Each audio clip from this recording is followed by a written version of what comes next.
इस बच्चे की जान गई। लॉ कहता है कि 4 दिनों तक किसी को थाना में नहीं रखा जा सकता। 4 दिनों के बाद वो 5 घंटा के लिए उनको छोड़ा। रोशन अपने ननिहाल गए। ननिहाल में रोशन ने अपनी सारी आपबीती बताई कि उनको बिजली के द्वारा करंट, रिवॉल्वर के साथ फोटो और सारी यातनाएं दी गई। पहले कभी उस पर केस नहीं था, कभी वो जेल नहीं गए थे।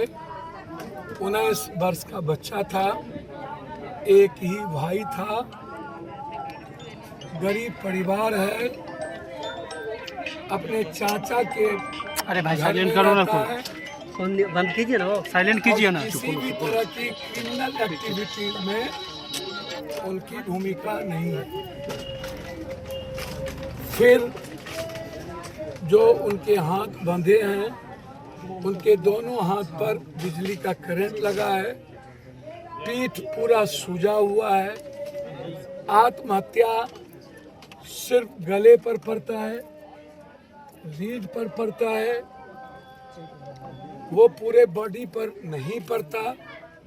हमने पूरी बॉडी को देखा, लगभग बॉडी पर चोट थी, घुटने पर चोट है, पैर के निचले पोदान पे चोट है। तो जब वो कुछ भी नहीं था और ललित जी मिथिलेश जी के भट्टे पर वो जाते थे, जबरदस्ती उस बच्चे को वहाँ पर बुला करके अपने कार्यों में वो लगाते थे। जब वो थाना में ले जाया गया, उनकी बहन वहाँ गई तो उनकी बहन को कहा गया कि तुम्हारा भाई को तो मरना ही है, मिथिलेश जी के द्वारा।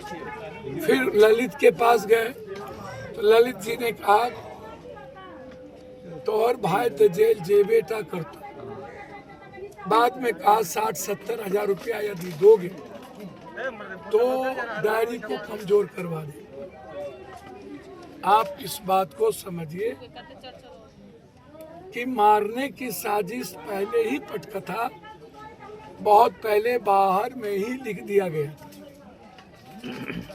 और फिर थाना को खरीदकर उन्हें थाने में रखे गए, पिटवाया गया, मरवाया गया। बुरे तरीके से पहले ही रोशन का पूरी शारीरिक रूप से टॉर्चर कर दिया गया था। जबकि रायका थाना के अंदर में एक गांव नहीं आता, उनका अरेर में आता। जब वो निकले तब वो अपने ननिहाल के घर में गए। फिर उसकी गिरफ्तारी हुई और 3 तारीख को उनको जेल भेज दिया। जेल जाने के बाद बुरे तरीके से जो मरवाया गया, उनको मारा गया, उसमें उनकी सही तरीके से इलाज नहीं हुआ और बिना किसी गलती के समय समय पर भीतर के क्रिमिनल के द्वारा भी और भीतर के सिपाही के द्वारा भी, फिर वही लोग जो थाना में ले गए वहां पर उनको पिटवाया। क्रिमिनल भी पीटा, 19 साल के बच्चे होने का टॉर्चर भी किया और गलत तरीके से सिपाही भी टॉर्चर किया। उनके बच्चे 10:30 बजे दिन में मरे और परिवार को रात के 10:30 बजे खबर किया। पुलिस वाले उनके लाश को लाके ऊपर में रख दिया। अब आनन फानन में 3 बजे कोई पोस्टमार्टम नहीं होता। रात में पोस्टमार्टम बिना किसी कोई नेपाल और भारत का वार तो नहीं हो गया था या कोई थाना घेर के जलाने की बात नहीं थी। तो फिर 3 बजे रात में पोस्टमार्टम का क्या मतलब था बिना मेडिकल बोर्ड के? जब इतनी बड़ी घटना घटी तो आप मेडिकल बोर्ड बैठाते। मैं तो पूरा मेडिकल बोर्ड का मैं मांग करता हूं और हाई कोर्ट के नेतृत्व में जांच की मांग करता हूं। मैं 2-3 पॉइंट कह के अपनी बात खत्म करता हूं। पहला तो पूरी तरीके से ललित जी एक बड़े राजनीतिक परिवार के रिश्तेदार हैं और उनके फोन के कारण अभी तक थाना प्रभारी सस्पेंड नहीं हुए, जबकि थाना प्रभारी को डिस्चार्ज हो जाना चाहिए। अभी तक कॉन्स्पिरेसी में ललित और मिथिलेश को 302 का मुकदमा बनाना चाहिए। हर परिस्थिति में थाना प्रभारी को जेल भेजना चाहिए और इंक्वायरी सेटअप करके उस जेल के भीतर जो जमदार और दोनों पालिका जो भीतर जमदार है और वार्ड में उस तीनों को अभी तक सस्पेंड करना चाहिए, जमदार। अब सवाल उठता है कि इतनी बड़ी घटना के बाद सरकार को मुआवजा देना चाहिए था। जेल में मरे कम से कम 50 लाख रुपया, परिवार गरीब है, सरकार ने मुआवजा नहीं दी और सब आरोपी आंसू बहाने चले गए आए। हमने ये दोनों बेटी की नौकरी, मैं आपको वादा करता हूं हर परिस्थिति में सरकारी नौकरी दे पाऊंगा या नहीं। यदि बीपीएससी की ये बच्ची दौड़ेगी, हर महीने जितने दिनों तक ये पढ़ेगी उसकी जिम्मेदारी, दोनों की शादी की जिम्मेदारी। आज 1 लाख रुपया उस परिवार को हमारे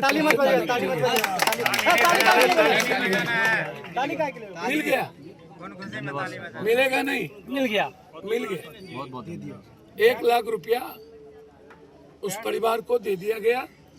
उन दोनों की बेटी की शादी पप्पू यादव की तरफ से जब तक पढ़ेगा हम उनकी पढ़ाई करेंगे।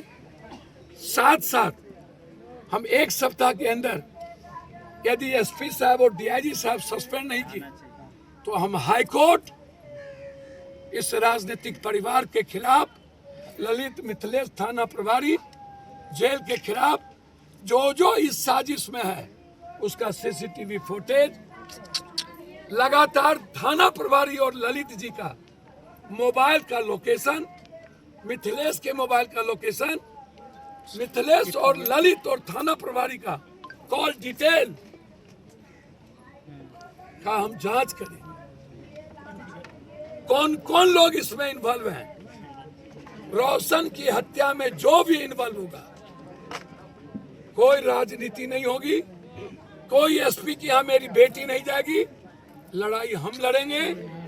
हम इतना कमजोर नहीं है कि हम अपने परिवार को किसी के सहारे छोड़ें। भारत तिवारी को जितना पैसा देगा ना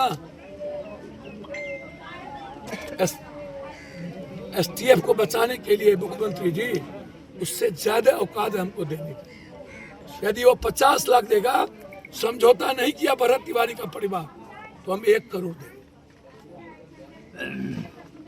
आप हमारे मधुबनी न्यूज को फेसबुक पे देख रहे हैं तो पेज को लाइक करें, यूट्यूब से देख रहे हैं तो हमारे चैनल को सब्सक्राइब करें और बेल आइकन को दबाना ना भूलें।